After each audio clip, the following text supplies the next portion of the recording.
Welcome back, everybody. It is Business Monday. Beautiful day in downtown Providence under the beautiful skyline, sprinkled with the, is that the Superman building over there?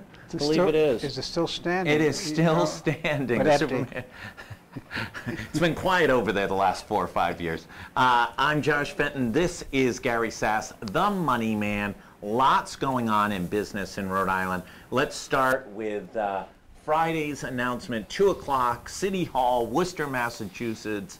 Mayor Joe Petty steps up to the microphone at about 2:15 Eastern Time and announces that the Pawtucket Red Sox are leaving Rhode Island after 34 years or so and moving up to Worcester, Mass. Worcester is in the state of the Commonwealth of Massachusetts, are putting together a mammoth financial incentive program, which greatly limits what the ownership group had to put in, $6 million and then just $1 million a year for a spanking new stadium, development, hotels, and all the rest. What's your take on the Paw Sox announcement? Well, my take on the Paw Sox announcement, it was unfortunate that the decision was made the way it was. You know, if you had given me 50 cents, I could have argued that we should have done it. Yeah. And I could have argued, no. But unfortunately, we never got into the position of controlling our own destiny. We lost control of our own destiny because of a serious leadership crisis in the State House. And it would, we can argue that we should have subsidized it and built a stadium. We can argue that we shouldn't. But the ball was in our court. And instead of making a decision, either pro or no, we kind of fiddled around, played political games. Had a governor who was not a champion for the project as much as she complains that she was. She wasn't out there using the bully pulpit.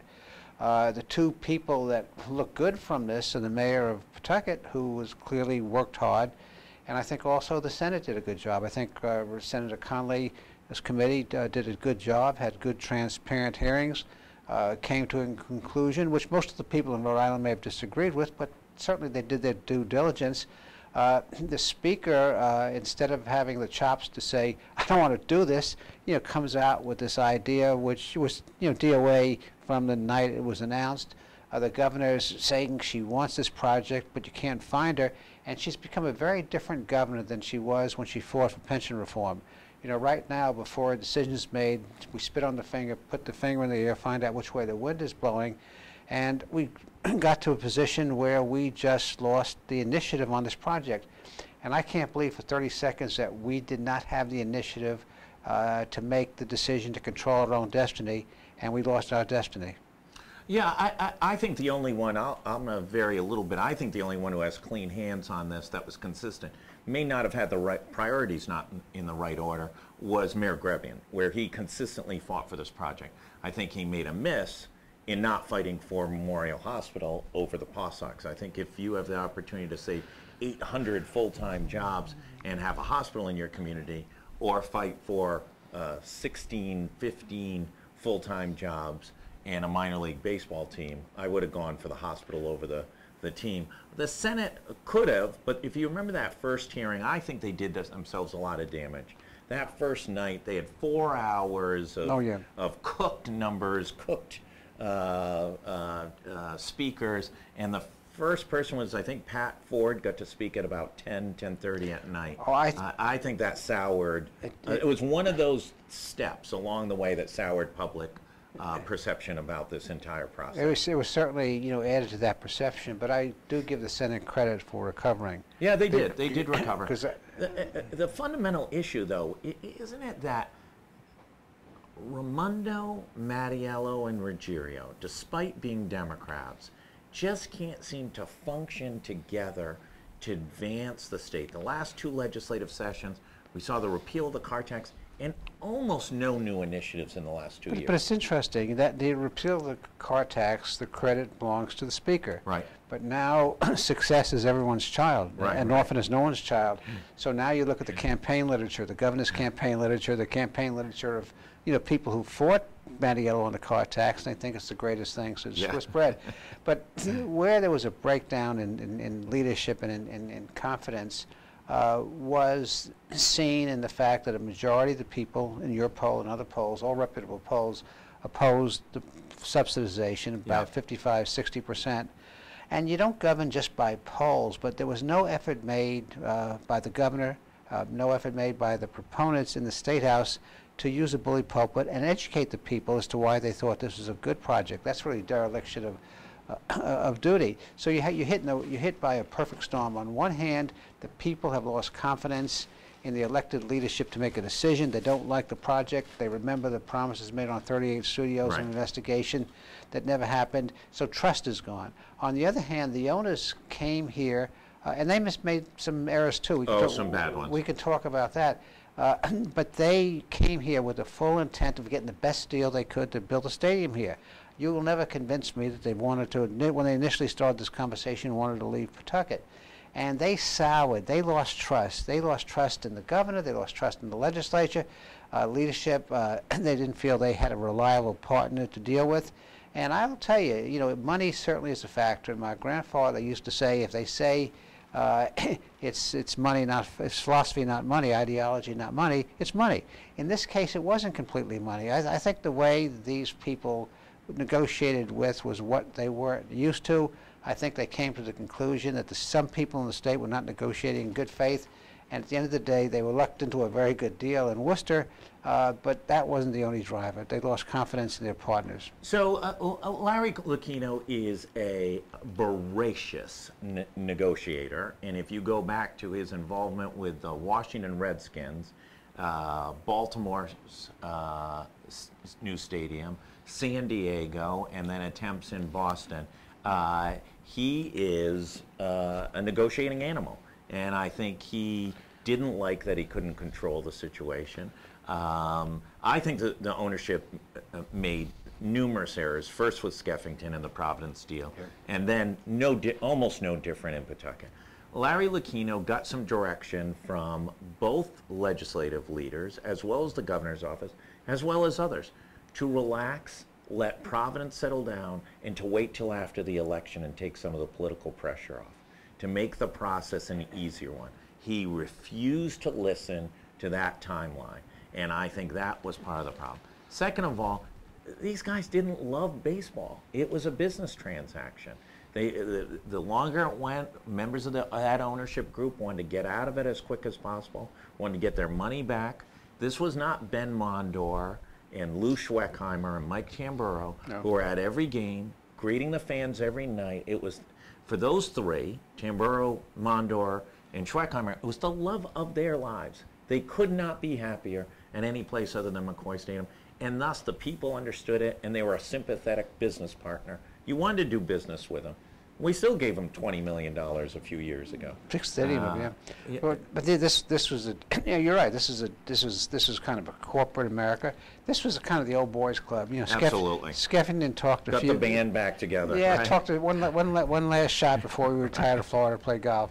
He got the group back, you know, together. They all made investments.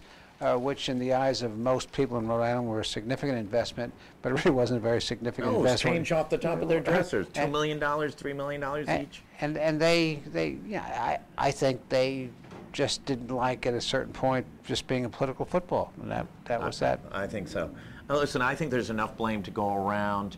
After the announcement, I was texting back and forth with John Della Volpe, the pollster who in October really unveiled the lack of public support for the project, and we were having the conversation about the first night's polling, and the numbers started to come in, and the first night was landlines, mostly older Rhode Islanders, and they were just overwhelmingly opposed to publicly support this project. And maybe the good side of this, as a lesson to everybody, is maybe you needed a little more inclusion in the process. What you needed in the process was a champion inside of state government, because state government was a partner in this, and you needed a communication plan. You needed the governor using bully pulpit. You needed, at least outwardly, the leadership of the state speaking with one voice, and none of that happened. And it's really a stark contrast. And when the governor was treasurer, she did all those things to secure pension reform. Now, I think pension reform was a more important public policy purpose, but this was a very highly visible public policy issue. It affected a lot of people emotionally. A lot of people were scarred, not just by 38 studios, but by the way Commerce Rhode Island works in giving away hundreds of millions of dollars to build residences and hotels, which these people will never use and never see. And so it was important to say, no, this was a true public-private partnership. And one of the things I give the mayor of Pawtucket a great deal of credit for, and it took a long time to come out, I grant you that was more than about a ballpark. Yeah. That was about community development and community redevelopment. And we can argue the facts, we can argue whether it would have worked or whether it wouldn't have worked, but for 50 years, you know, Pawtucket's downtown has been decaying downtown. There are natural assets there, the Blackstone River, some of the architecture. And so there are certain people, and I certainly think it was the responsibility of the mayor to be in the leadership of that group, to talk about rebuilding a community. Never once did you get a sense from the governor of the state that this was an important project to the state for a number of reasons. Well, let me tell you the maybe the measuring stick of how she prioritized it. And I don't think I'm wrong on this. I don't believe she mentioned the stadium in her State of the State address this year. Not one word about the stadium. It was one of the biggest takeaways, the fact that she did not mention it. We've got an editorial today about Fane Tower and juxtaposing it, or maybe it's creating an analogy to it. We're kind of in the same boat with Fane Tower, in which you have a private investor coming forward with $250 or $300 million, asking nothing more than what the rules of the game provide. And there's very few elected officials who, and this is over a year old project, I think we're going on 2 years, who has even uttered a position on it. Are we running the risk of being A, dysfunctional, and two, signaling to people who might want to invest in Providence that this is a dysfunctional governance? Well, I don't think those things alone send the signal. I think we've been sending smoke signals for the last few years. You know, look in Providence. You know, look at the consistency that comes out of the City Hall. Right. You know, look at the I-195 Commission. I argued in a losing position that the land that is the I-195 district is a city. It's part of Providence. The state has responsibility to regulate and to make certain that it's used, you know, wisely for statewide purposes. But we created this kind of agency that doesn't represent anybody. No one lives in the I-95 district. They live in the state of Rhode Island, live in the city of Providence. Right. They elect a mayor, they elect a governor. They don't elect the members of the I-195 Commission. So you come to me and say, well, no one can make a decision. Well, you've taken responsibility in part away from them, and you've shared responsibility. So you created a kind of a governmental structure that's accountable to nobody but people on the inside. It does look like something, the 195 Commission does look like something that Robert Moses would have created. But the difference is Robert Moses would have led it and would have manipulated it and would have constructed things within it. We just have no one. I couldn't even tell you who the chair of the 195 Commission is right now. And that's the point. So when Robert Moses picked up the phone to call the governor of New York State or call the mayor, they knew who Robert Moses was. Robert Moses had one thing besides his leadership skills and his political muscle that these guys don't have, and it's called vision. Yeah. So if somebody was a spokesman for the I-95 Commission, and they had a vision, and they stuck to that vision, and they advocated for that vision, and they raised money to implement that vision, you might agree they might win, they might lose, they might win in part, but you know what you're fighting for. We don't fight for the vision, we don't fight for the total redevelopment, we fight on project by project basis. So, you know, we've recreated our economic development function, and I looked at their annual report for fiscal 17, they gave out about $100 million in grants, about $55 million for Rebuild Rhode Island, and about another $25 for the Jobs Credits program. Now, if there was a strategic vision, if we were fighting for projects, you know, big projects, then a Bruce Sunland or that type of character could make a difference. But you could give Bruce Sunland what's coming out right now, and how do you fight for 6 hotels, you know, residences where people living in Warwick or Cranston or Johnston can't understand how all these dots fit together. Funny. You know, say what you want, we both knew him well. He fought for big projects that benefited everybody. Convention center, airport expansion, and you could talk about the Providence Place Mall. Providence Place Mall. Right. Now, you could agree or disagree. You could think they were good or bad deals, but you knew what you were fighting over. Absolutely. You knew what you were supporting. Explain to me in 2 paragraphs, I'll give you 2 paragraphs, you know, what the economic development direction of this state is. You can't, because it's transactional, it's one-off, it's a project. You know, one day it's workforce development, which has to be part of it. Yeah. You know, the next day it's giving out you know, grants, tax credits to build hotels. You know, the next day we're negotiating with Wexford. Now, all these are part of economic development, but there has to be a larger mosaic, a larger vision where you know how these pieces fit together. And I think so I don't think the public imagination has been grabbed. You know, there's been progress made, there have been jobs created. We've used some of the tax credits effectively, others I think less effectively. But I can't tell you what the whole is. Let me ask you a question. One thing that I think everyone in business agrees upon when they're dealing with government is, if you're going to tell me no, at least tell me no quickly. The last thing folks in business want to do is waste a lot of time and energy and miss opportunities. And right now in America, and especially in New England, there's a huge opportunity to build things, especially apartments, residential. There's a shortage, it's expensive. What people are willing to pay in rents or purchase condos or homes allows those who want to build enough flexibility to make the big projects profitable. And if you go up to Boston, you know, there's not enough cranes to meet all the demands up there. We've now had a private developer come in here. Nobody's cousin, as best as any of us know, saw Providence as a good community and has been at it for a couple of years, spent, I'm sure, more than $1 million in hard costs, probably a couple million between architectural and lobbying and design and all the rest. And we can't give them an answer. Let me talk about that in terms of Worcester and Port Sox, because there's a story to tell there of the point you just made. That room was jammed with business leadership in Worcester. The whole time the negotiations went forward, there were contacts with business leaders. I don't know what the business leaders were doing on the inside, but there was a business community fighting for a project. You know, we may look at it and say, so what, it's not a great big project, but to them it was a big project, and there was a business community. You tell me where the business community was, where the united position was outside of putting out a press release and maybe making a phone call on this project. You tell me where the business community is on the Fane Tower. You tell me where the business community is on any, you know, big project. And these projects are not government projects. They're supported by government. In some cases, I think they're inappropriately subsidized by government. But at the end of the day, they're private projects. Where is the business community? Well, the business community, you know, we have a site up there, and I've been to the Chamber's breakfast. I'll tell you what, they have a very, very vibrant Chamber of Commerce up in Worcester, Mass.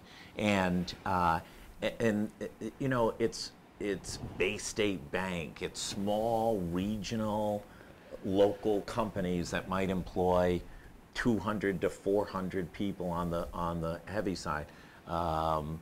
They absolutely work together and fight for things. Now, I'll also say this. Worcester is not Providence. It's not. And this is they see it as a jump start. Maybe it's like, you know, opening up the rivers for us 20 years ago. They see this project as one of those gateway projects. They've tried them before. They had a big indoor mall that was a failure. But they see it as an opportunity to try and help redevelop the city as with some of the other projects that they're doing. Well, this is going to sound a but they're very consistent and they're very aggressive in promoting business. This may be a little bit academic and esoteric, but it's a history lesson. So 40 years ago, 30 years ago, the owners of major enterprises, whether it was Fleet Bank, whether it was Brown and Sharp, whether it was jewelry companies, their whole were very active members of the Chamber of Commerce. Absolutely. And other business organizations. When I went to RIPEC, my board of directors was it was a who's who. It was a very powerful board. Okay, it was nobody's fault. The economy changed. Companies merged. Bigger markets took over little markets. And at that time, you needed to make the organizational switch. Say, okay, we don't have the Henry Sharps or the Terry Murrays, I can mention other names as George Grayboys, here anymore to be the leaders of these business organizations. But there are organizations, businesses in the state, which are not international businesses, they're not big national businesses, but they're important businesses to Rhode Island. And so I know there's been an effort to reach out to those people. The effort hasn't always been successful in bringing them into the leadership, giving them a stake. Part of it is how the State House works, and that doesn't exist in Worcester. So, get off your high horse. Right. Providence in Rhode Island doesn't have the same business leadership it had 30 years ago, and that's just a fact of the international global economy changing. But there are businesses here. They're prosperous businesses here. They're intelligent people, running these businesses, and they're not effectively, being organized. It's too easy for them to fall into the hip pocket of a politician.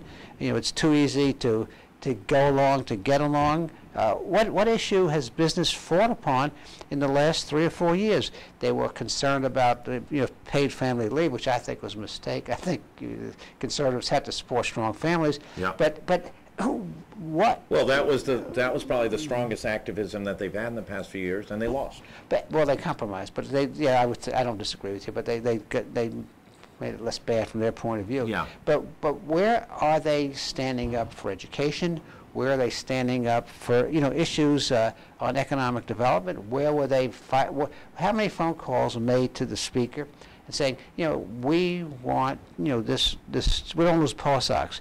Now go get us the best deal you can. Mm-hmm. I don't know. I'm sure some of those phone calls were made. I just don't know. But there wasn't that public. Is one of the problems, though, if you really look at, let's say, our top 10 employers, non-governmental, most of them are nonprofit.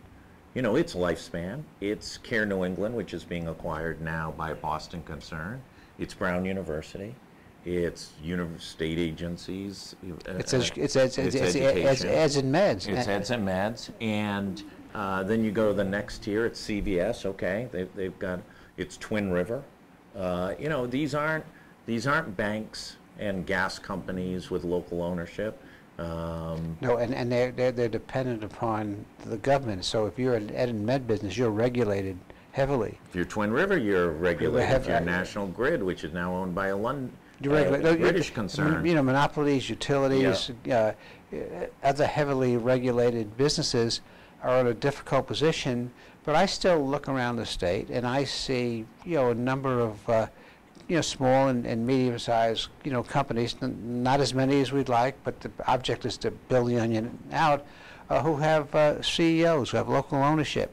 And those are the people that you need to get involved. One of the problems you have both in government and in business today is people stepping up, not only run for office on the government side, but stepping up and taking responsibility for some of these organizations. It's easy for me to criticize. It's much harder to implement and address some of those kinds of questions. What do we see in the political sphere? Are there winners and losers out of this? I mean, does this shift the gubernatorial race? Is this Matt Brown's big opening to talk about failure of leadership? No. Let me tell you why I don't think it switches anything. Because the people who are on the outside were some of the biggest critics of using public subsidies. Right. Okay, so now almost universally. Right. So now they're going to stand up and complain. Oh, they left here, and they're not going to get a public subsidy. Right. We were going to offer them even less. Right. Yeah. So I don't know if that's it's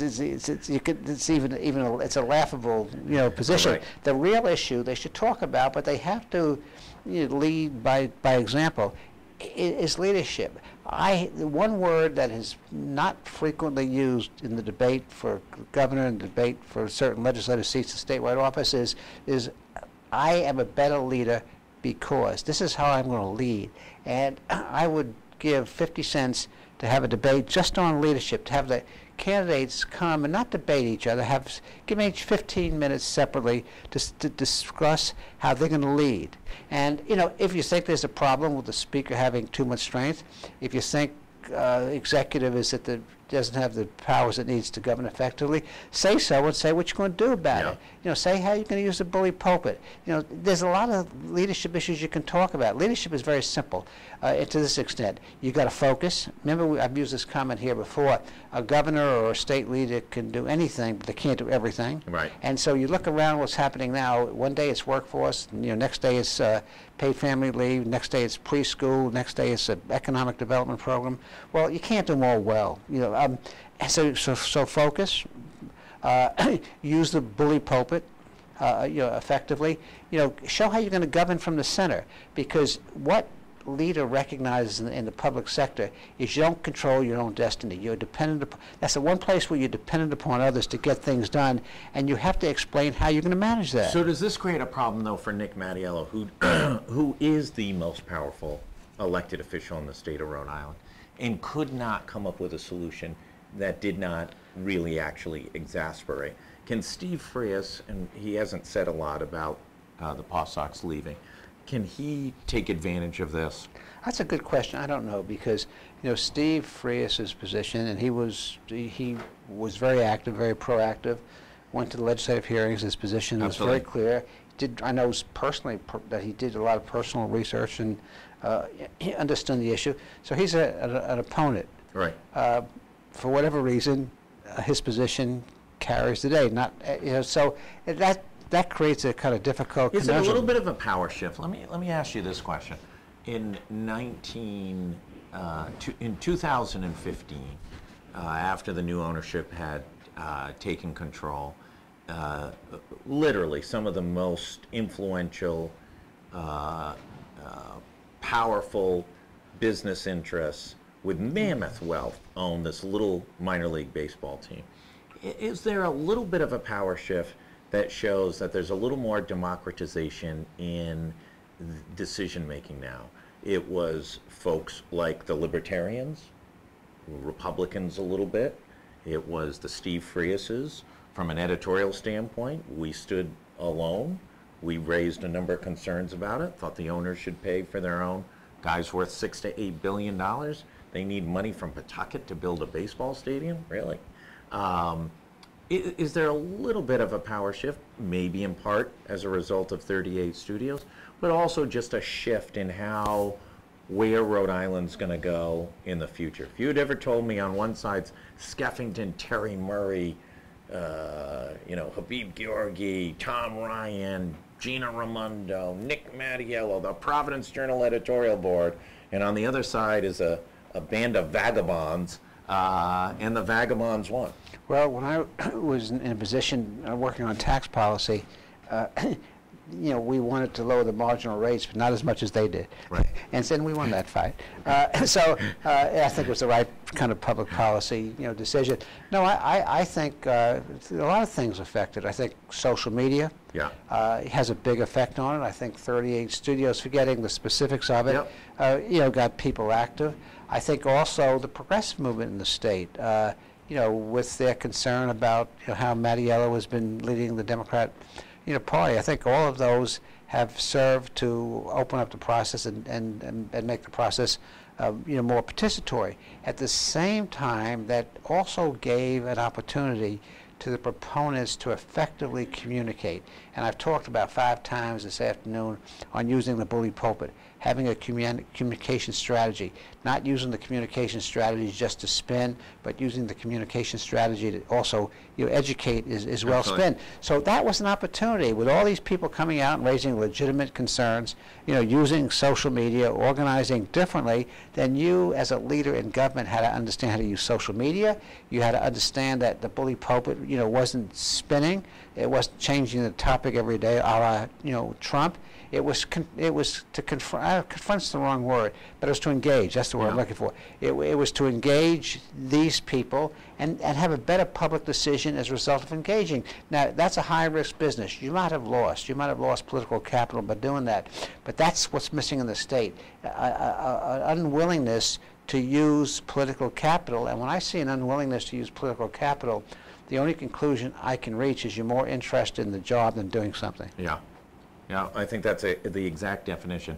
I can remember in 1986, the Republicans reformed Social Security in order to extend the life of it. And I can remember John Chafee walking over to the vote saying, this may cost me my United States Senate seat, but we're not going to have Social Security for much longer if we don't make some changes. And that was our man, Ronald Reagan. Bob Dole, John Chafee's. And also on the other side, Tip O'Neill. Yeah, absolutely. And yeah, that was leadership. And you know, so we have some of the same problems, you know, in other states and in Congress as well. As I mentioned before, what we've discussed this afternoon is not unique to Rhode Island. There was a Gallup poll that came out this weekend that found 22% that the largest problem people felt this country was facing was leadership. 22% said leadership was a problem. That was more than the economy, and it was more than immigration. And I think that's where Trump wins all the time, right? He fills the vacuum. Whether you like his leadership, dislike his leadership, he is not fearful of leading. It could be one opinion one day and a different opinion the next day.